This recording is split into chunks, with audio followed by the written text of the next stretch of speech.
Neil Peacock and area Richmond Transit delivers goods to Florida for Hurricane Irma victims. Carson Pinger talks successes in 2017 and more on tonight's edition of Live at 5 Richmond County. Roll Tide Roll! That will also be happening in tonight's Nightly News.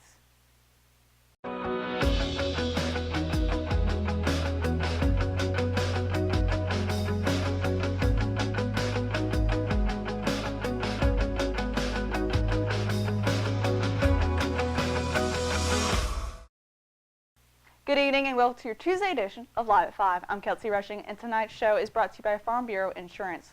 Located at 925 Rockingham Road. Call Farm Bureau Insurance today for a free auto quote at 910-997-5671. Now let's get right to it now for tonight's top stories. For millions of Hurricane Irma victims, such devastating tragedies became reality in September when the storm leveled parts of Florida. As previously reported on the Richmond Observer's Live at 5, dozens of Richmond County citizens immediately sprang into action to help. Several organizations hosted food drives, collected non-perishable, and raised funds in the name of compassion and support. After a raft of Hurricane Irma struck, Neil Peacock, who's director of Area Richmond Transit, received an email from the Florida Public Transit Authority asking for help. Peacock then networked with Cascades and various church groups across the county to collect items of all kinds for needy Floridians. He also visited a Live at 5 studio to promote the collection drive. Everything from napkins, paper towels, and toilet paper to detergent and mops to diapers and baby formula was stocked, piled, and loaded into a 24-foot car trailer. With the donations in tow, Peacock and his father embarked on a whirlwind 36-hour trip to Citrus Connection in Lakeland, Florida. You can read the entire story in today's edition of RichmondObserver.com and the free to download RO app. Congressman Robert Pinger of the 9th District of North Carolina released this column on RichmondObserver.com taunting unemployment rate lows and stock market gains over the first year of President Trump's administration.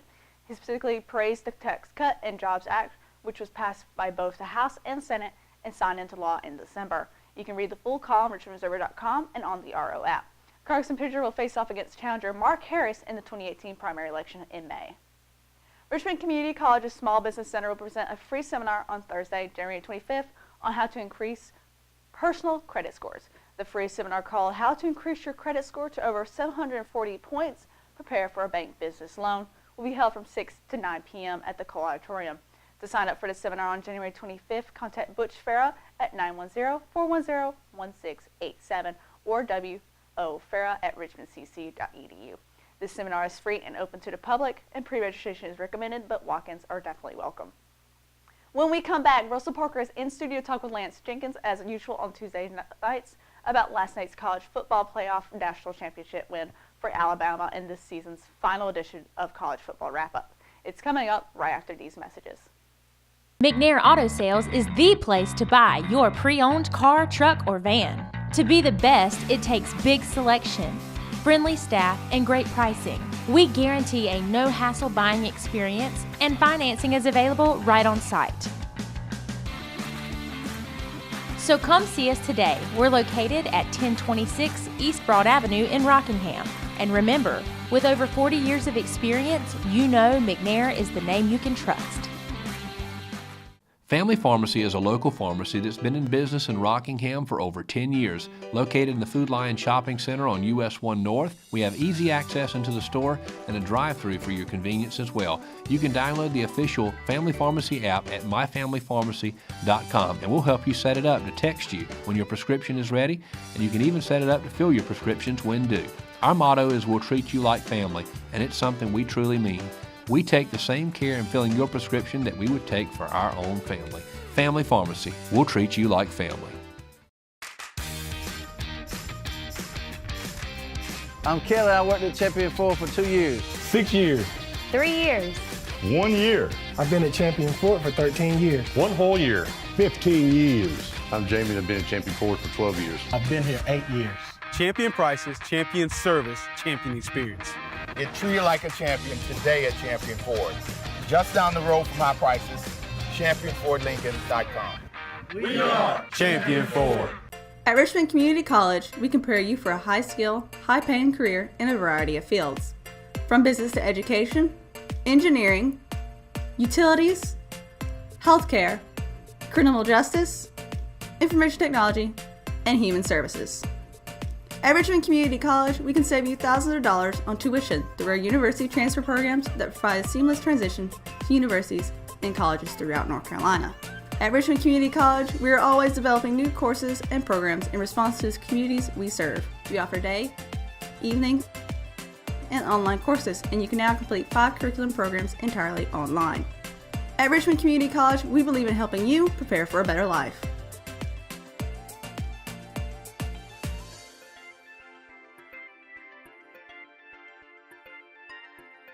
Richmond Community College. Local college, big impact.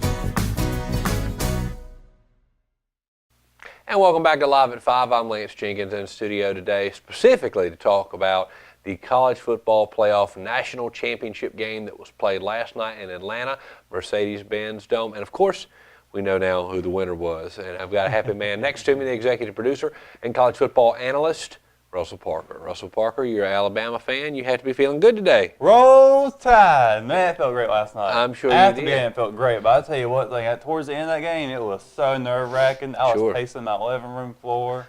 So let me ask you this. At what point did you think that Alabama is not going to get it done? I mean, because you had to run through your mind. Don't tell me it didn't. It had to run through your mind because they're down 2 possessions for most of the game, really. Yeah. And then, of course, they go into the second half. They're still down 2 possessions. They're able to get back in it. At what point did you think, okay, Georgia might have Alabama's number tonight?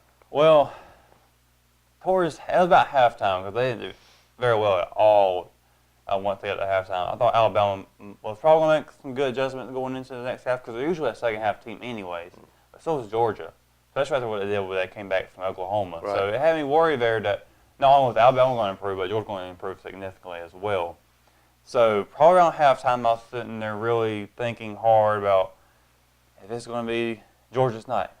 And it looked like it was throughout the second half, and finally they started making comebacks. Like, oh, come on, baby. Yeah, the fourth quarter was a tremendous turnaround for Alabama. Of course, we look at the time of possession, and Georgia actually led there 33 minutes, a little over 33 minutes of the time of possession to 26 from Alabama.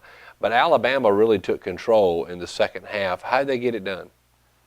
Well, both teams were pretty even on the offensive yards, but defense, they had 2 turnovers, 2 interceptions there, and that helped them out significantly. I mean, the first play of the game was a interception, and then late in the game they got an interception. But I think there was a lot of persistence in the team, and plus Nick Saban had made a quarterback change, and I think that had something to do with it. Took out Jalen Hurts and put in Tua, and that made a huge difference, I think. Let's talk about the true freshman Tua, who threw the winning touchdown pass. What a tremendous play that was, first off. Nobody saw that coming. It was preceded by an awful first down play that set the Crimson Tide back so far they were almost out of field goal range. And then, of course, that big play comes about, and just the game's over just like that. That had to take Georgia, it had to really blindside them. It took me by surprise. I was sitting in my chair just like this at the house, and I heard Eli Gold on the radio going, "Touchdown, Alabama!" And I was just jumped up. Yeah, because of course that was the clinching play, you know. And talk about the young man, the freshman quarterback. Is he the future of Alabama? I think so. I know I had heard some rumors that he was planning on going to UCLA if he can get playing time at Alabama. Depending on how he did in his first game with Alabama. And I think for winning a championship, touchdown pass I think he's doing pretty good now. Yeah, I think so. He just certainly looks strong. And, of course, you look at their turnover margin. A lot of times this is what will decide a game. And last night, Alabama had one fewer than Georgia. Georgia has 2 turnovers on the night. Alabama has 1. Do you think there's any weight to that? That was, ultimately, I know that that's not what ended the game. The game didn't end on a turnover. But do you think there's any weight to the argument that the more turnovers you have, obviously, the less chance you have of winning this game? I think so, because interceptions can, not only can they just end the drive for the offense, but it can also hurt the team overall a little bit and their confidence, especially when they get back onto the field. It's like they're thinking in the back of their head, is it going to happen again? But they say in the SEC, defense wins games, and I still believe that. That was a great defensive game, too, we saw last night. Absolutely, yeah. And, of course, it's a low-scoring game for the longest time, and then, of course, Alabama lit the fire in the second half. So Alabama now 5-time champion in the last 9 years under Nick Saban. Dynasty? I think so. But I really think a lot of that success is certainly doing with Nick Saban. He now has tied for most national championships in the poll era, 6, tying Bear Bryant, another former Alabama head coach. Right. So it seems like a lot of success comes from Alabama head coaches. But I think, dynasty is still there. Just it might not be as well as it was back in like 2012, 2013, or 14, but it is certainly still there, and I think we're going to continue to see Alabama as well as Georgia in playoff picture for a couple more years. Last night, ESPN released their way too early top 25 polls for 2018. They have Alabama ranked number 1. They have Georgia ranked number 5. Do you think both those teams are top 5 teams next year? I certainly think so.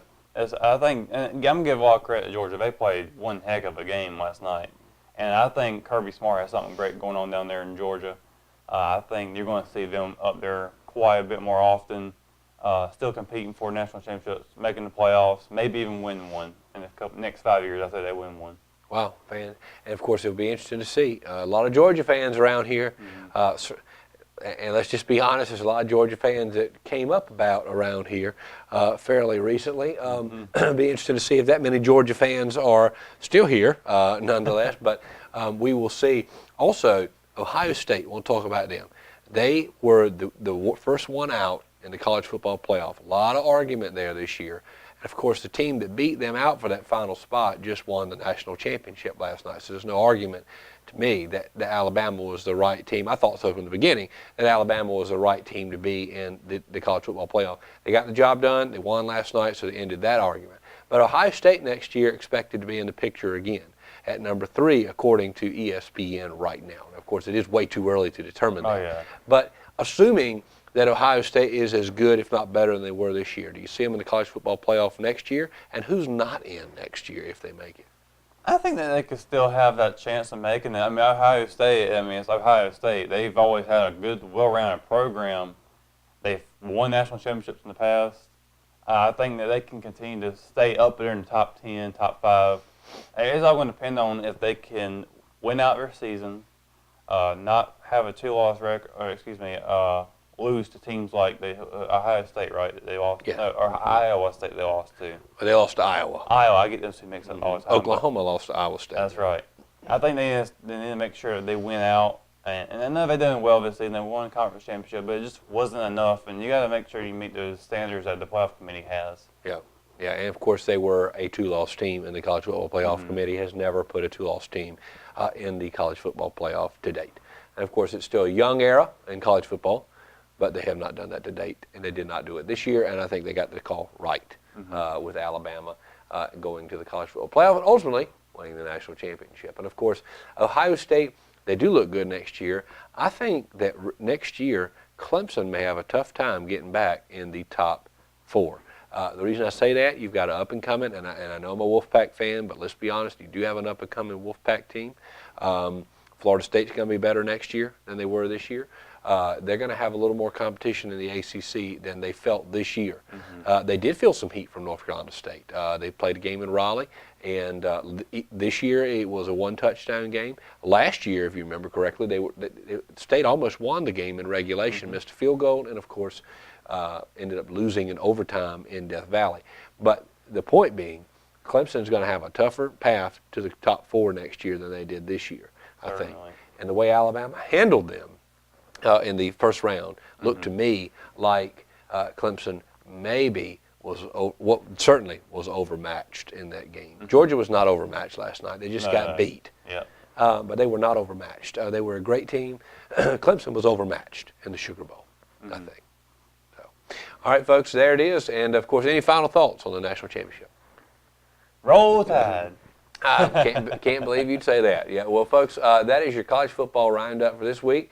And, of course, really wraps up the season. We'll be talking about more sports as we move forward, including college football, some of the off-season talk, as well as NASCAR. And, of course, the Daytona 500 is coming up, in just over a month? Yeah, February 22nd, I believe it is. Yep. So and we got some couple races before that part of Speed Week, so it's going to be a lot of fun next month. Yep, going to be a ton. If you're a big NASCAR fan, you're going to want to listen to our NASCAR analyst, Russell Parker, so be sure to stay tuned with us on Live at 5. And, of course, in the next week, this big announcement coming out this morning, in the next week, we are going to announce a date for the RO Sports Show. Yeah. So that'll be excited really for that. exciting. Yeah, we announced that at our grand opening back in October, and it is coming sooner than you expect, folks. All right, Russell Parker, a happy man today. Alabama wins the national championship. Russell, great to have you in the studio. Thanks for having me. Folks, stay with us. We will be back for more news and weather right after these messages. Willow Tree Antiques and Gifts is all about rustic home decor and gifts. You will always find a variety of unique antiques, vintage, and new items in our shop. Come and see our selection of housewarming, new baby, and wedding gifts. For the man in your life, we have many collectibles, Boker knives, and leather. And ladies love the jewelry, purses, candles, hats, and t-shirts. We also offer a 30-day layaway program. Come and experience shopping at Willow Tree Antiques and Gifts. Exit Realty Platinum in Rockingham has listed one of the most beautiful homes in Richmond County. Located in Rockingham on Ledbetter Lake, the home features 4 bedrooms with bamboo floors and a kitchen featuring stainless steel appliances and granite countertops, and a master bedroom that overlooks Ledbetter Lake, along with a spacious tile shower and the attached master bathroom. The open living space leads to the back deck with a perfect view of Ledbetter Lake, and the property features its own boat dock. Want to see this beautiful home? Call Nicole Hayden with Exit Realty Platinum, your source for homes in Richmond and Moore counties. With hospice, you guys just outdo yourselves every day. And I really appreciate it. I honest to God don't know what I would do if it weren't for you. The things that you do, I'm in approval of.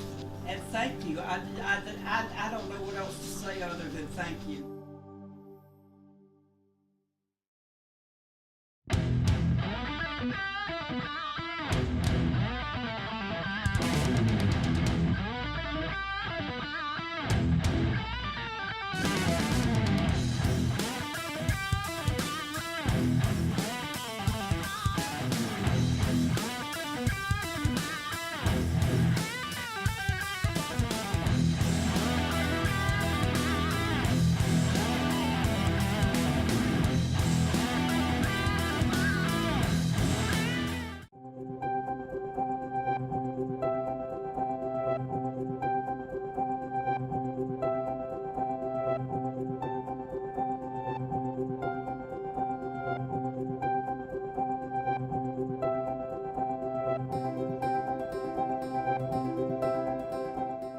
Welcome back to Live at 5. Today's 5-day weather forecast is brought to you by Harrington Funeral Home.